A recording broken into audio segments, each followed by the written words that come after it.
Shalom. Hari ini kita akan renungkan kitab Yeremia pasal 22, teksnya ayat 13 sampai 30.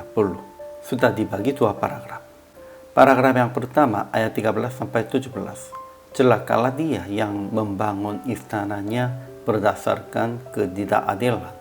Celakalah mata dan hati yang hanya tertuju kepada pengerjaan untung, kepada penumpaan darah orang yang tak bersalah, kepada pemerasan dan kepada penganiayaan.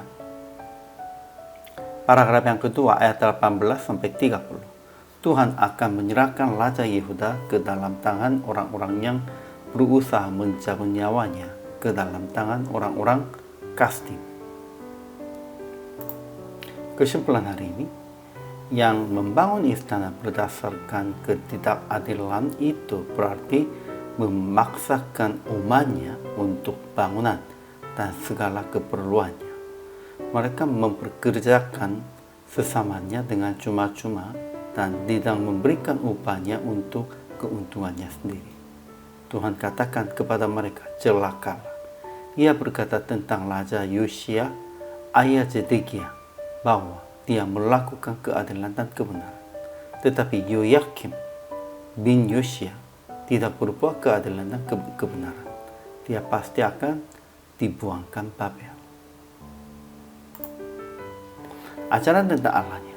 Pertama, menurut Tuhan, hal yang melakukan keadilan dan kebenaran dan mengadili perkara orang sengsara dan orang miskin dengan adil, itu adalah mengenal Tuhan. Kalau kita mengenal Tuhan, pasti akan melakukan keadilan dan kebenaran. Kedua, Tuhan berfirman mengenai hukuman tentang Yoyakim bin Yosia, Raja Yehuda.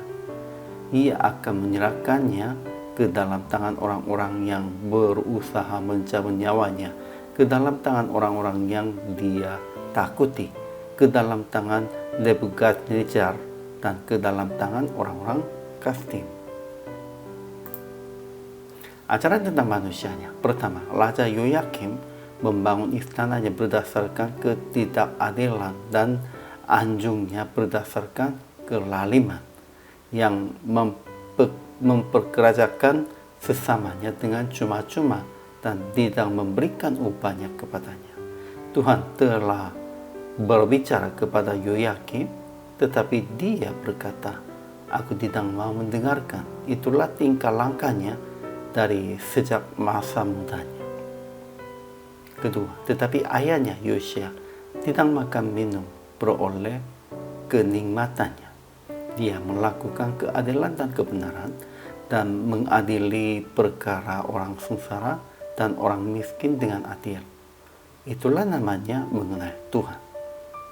Ketiga, seorang pun dari keturunan Yoyakim tidak akan berhasil duduk di atas tahta Daud dan memerintah kembali di Yehuda. Aplikasi hari ini, pertama, melakukan kehendak Tuhan dengan keadilan dan kebenaran dan mengadili perkara orang sengsara dan orang miskin dengan adil.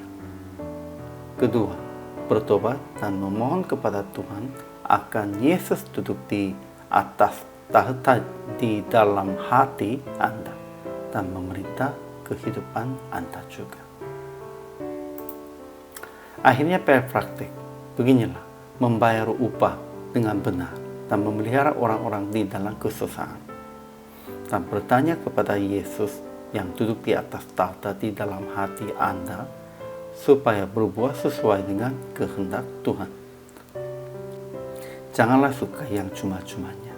Harus membayar upah dengan benar dan memelihara orang-orang miskin dengan itu juga.